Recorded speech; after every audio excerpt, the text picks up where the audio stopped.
800-546-7663 is the number if you guys got a phone. Apparently everybody does. Polamalu got fined for using his cell phone on the sideline. He should. He should be taken out and they should burn his toes with matches. You think that's the proper punishment? That's what happens. You got a better one? In Pittsburgh, man, you don't mess with football. Yeah, they might do that. What are you doing with your cell phone? Can you go? Really? You can't put that thing down for 5 minutes? You're NFL football. You can't be focused. You got to call your wife. I got a stinger, honey. Listen, I'll hold the phone up to my skull. You can hear it ringing. What's the matter? You know, like when Ocho Cinco breaks out his iPad 2 and starts... Exactly. Watching. Pretending he can type and read. It's hilarious. Starts watching Smokey and the Bandit. Yeah, you get fined $10,000. I'm glad he did. I thought they made a rule you can't have any of that stuff. What, cell phones? Yeah, on the He sideline. borrowed it from a doctor. Oh, did he really? Yeah, it wasn't his cell phone. I didn't get the article. I saw this story. It wasn't in the packet that somebody handed me 8 hours ago. So he borrowed a cell phone from a doctor. Wanted to tell his wife he's okay. Yeah, and why does she? Yeah, boy, she's okay. She's sitting home in a mansion. She ain't worried. Oh, come on. You heard me. She might be a little worried. You're not worried. You don't care about him. Nick, how dare you? Hey. They seem like they have a fine marriage to me.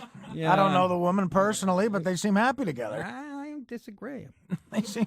I haven't even met him. I've never met her. I'm going out on a limb. Can I do seem that like without having to apologize for everything? They seem like a regular Kardashian Humphries. Yeah. Another match made in heaven, huh? Who cares? Exactly. I can't wait till she's out of the paper every day. I mean, it's like, my God. Only other guy to say that was Jim David. No, a gay comedian friend of ours. Yeah, Good guy, well, but you know. No, I know. I get it. I get it. Enough with her. And her stupid sisters. There's nothing stupid about the Kardashians. They're. You ever see the tweets? They're terrific. Yeah, terrific. I think they're lit majors. Courtney and Chloe Take New York. They wrote a rap song. I think Steve's got it. You got the rap song they wrote? Looks at me with a scared look in his eye like he has no idea. But he's going to pull it up for us in a second. Oh, is this them? Yes.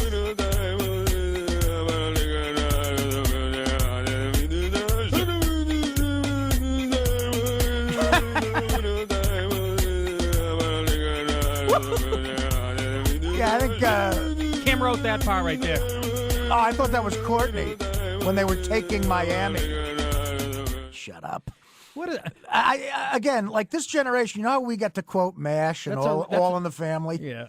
This generation, what are they going to quote? Like a fight Bruce and Kris Jenner had in the bedroom about Kim's new sex tape? Exactly right. Just boring, mindless. Not that I don't care about mindless. Well, like I said, I think we said it last, she deserves to be set for the rest of her life financially because the thing that she poops out of is shaped perfectly. So she deserves to be a billionaire. So's mine, if I'm at the right angle. Upside down, hanging from a ceiling fan. Which you've seen on the road a few times. Yes, I have. I walked in one time and Artie was getting crazy. Room 1201 at the Hampton Inn. Being chased around by a high-pitch Eric. And he caught me. That's embarrassing. A good producer would end the sentence at, "We got Kris Humphries." Yeah.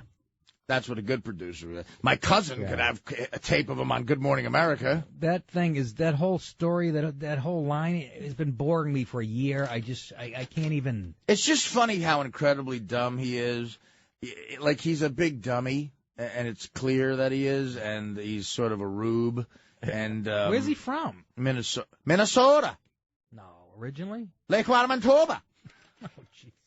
I'll tell you what, I'm going to go out to California to marry a Kardashian. That's what I'm going to do. We're going to go ice fishing. Going to catch a walleye. I'm going to tell her, listen, Kim, the hell with your career. You want to go ice fishing? Yeah. I know you got to do a photo shoot and go to a premiere with Paris Hilton, but instead, do you want to drill a hole in 8-foot thick ice and catch some minnow and some carp? And have them raw and make you barf, and maybe your ass will get a little less fat, and Chloe could come over with Lamar Odom, and they could try to get pregnant in front of us, and it'll be fun, and then I'll play in Minnesota, and your mother will do something evil. That's how they break the hole in the ice. You just fall off her seat. a nice 18 by 40. No, they cut the ice with Kris Jenner's skin. Kris Humphries, most hated man in the NBA, apparently. A year ago at this time, Humphries was a fairly unassuming backup big man for the Nets. Then he started, it says, casually dating. Is that what you call it? I call it Kim Kardashian. And, that whole wedding was a farce. And I guess people are holding that against him now. Again, how anybody can get emotionally involved in the story is beyond me. But this is the country we live in. So he banged one of the hottest women on the face of the earth. It was a sham marriage. I'm guessing it was her idea, her family's idea, her mother's idea, the leeching hoe. And somehow that reflects badly on him. And he's ahead of your enemy, LeBron James, as far as Kris Humphries gets 50%. And LeBron's is second. Oh, and, he is. Newt Gingrich third.